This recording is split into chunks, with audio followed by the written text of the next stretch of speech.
Hello and welcome to campus. I'm Scott Atwell, president of the FSU Alumni Association, and it's great that we can meet again in this venue to get you caught up on all the great things happening at your Alumni Association. I can tell you fall is definitely in the air. The humidity is dropping, the excitement is rising, and every day seems to be one of those iconic autumn days that you remember about your alma mater. We got it started in the most traditional way with the 62nd edition of the Kickoff Luncheon, all 62 brought to you by the FSU Alumni Association. Well over 1,000 fans on hand to watch Tommy Wright direct the fight song that he wrote in 1950. The fans dining with players and coaches, Jim Bofisher delivering the State of the Seminole address, and ample servings of FSU pride served up throughout the arena. Seminole Gym, Alumni Association, lifetime member. And what a great event. I mean, all the enthusiasm, all the positive remarks, Jimbo Fisher's address. I mean, I'm ready to go out and tackle somebody. I don't know who or what. Let's go Noles. Now, later that weekend, President Barron invited the freshman class to his backyard for a barbecue, and boy, did they RSVP. Thousands pouring in after convocation on a glorious afternoon of fellowship and fun. Each freshman wearing a specifically colored shirt to identify their academic college, providing the chance to make friends with fellow classmates and even their own dean. The FSU Student Alumni Association is proud to be a presenting sponsor of this extraordinary event. It gives the students an opportunity to, meet their deans and kind of get that relationship started early in their 4 years here at Florida State. You're a student today, an alumni tomorrow, but you're going to be a Seminole for the rest of your life. So we want them to, feel that in their hearts that, this is really their family here. By the way, our Student Alumni Association was also proud to present each of those freshman students with a brand new copy of the Seminole Experience book, which outlines the great history and traditions these freshmen are inheriting. Now, included in the group of freshmen are 4 Alumni Association Legacy Scholarship recipients. The out-of-state students coming from as far as Anchorage and as near as Valdosta, receiving $2,000 each. The in-staters are from Sebring and Palm Beach Gardens, earning a $1,000 award. The Alumni Association recently started this Legacy Scholarship program. It's the only one on campus for children, grandchildren, and siblings of FSU alumni.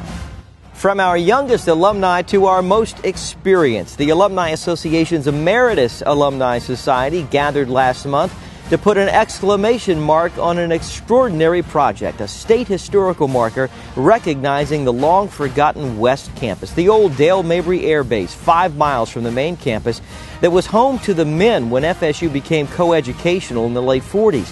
West Campus is not only where the men lived, it's also where they practiced and played the first intercollegiate athletic programs. It's also where the first FSU circus was performed. Now the site will be forever remembered with this historical marker. I think it is giving them a part of ownership. It's giving them pride to talk about it. Many before had not told their children about it, and it's an opportunity to share those memories. 1 week later in that same alumni ballroom, a new class inducted into the Alumni Association's Circle of Gold. More than 200 alumni and friends have been so honored since 1993 for their good deeds, both for FSU and beyond. This year's class includes Rhodes Scholar and NCAA track champion Garrett Johnson, former business dean Ray Solomon, Alumni Association chairman-elect Gordon Sprague, and former alumni chair and South Florida judge Don Stone. The Circle of Gold has made my life complete.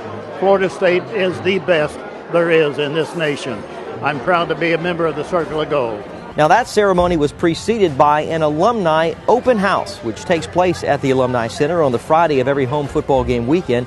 Come on by for food, fellowship, and fun, and get your football weekend started in Seminole spirit.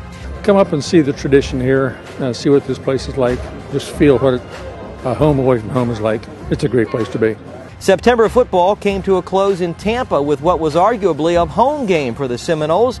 Our alumni coming out in numbers for a game day coffee chat with President Eric Barron, who was introduced by former Heisman Trophy winner Chris Winkie. Later in the day, a few hours before the kickoff with the University of South Florida, a pregame event hosted by our Seminole Club of Tampa. Our hats are off to all the volunteers in Tampa for rolling out the red carpet and being a most gracious host. And finally, a special moment for the Alumni Association's ambassador, beloved Professor Tommy Wright. who was accorded an Honorary Doctorate of Music during the summer commencement exercises. You know, Professor Wright spent 58 years in the classroom teaching more than 59,000 FSU students. And instead of the traditional commencement address, Professor Wright delivered something more memorable by playing the FSU fight song that he wrote in 1950. Before I go, 3 final points. If you're not a member of the FSU Alumni Association, please join today and get your friends to join. When alumni are connected, FSU is strengthened. Secondly, please join our Advocate for Florida State program. So when FSU needs alumni voices on an issue, we can quickly marshal your support. You can join online at advocateforfloridastate.fsu.edu. And finally, it's time again to put out a call for nominations to serve on the FSU Alumni Association's National Board of Directors. Information is elsewhere in this e-newsletter, including an online application. That's going to do it for this edition of Alumni Update. On behalf of the 300,000 FSU alumni around the world, I'm Scott Atwell. Thanks for joining us. Go Noles!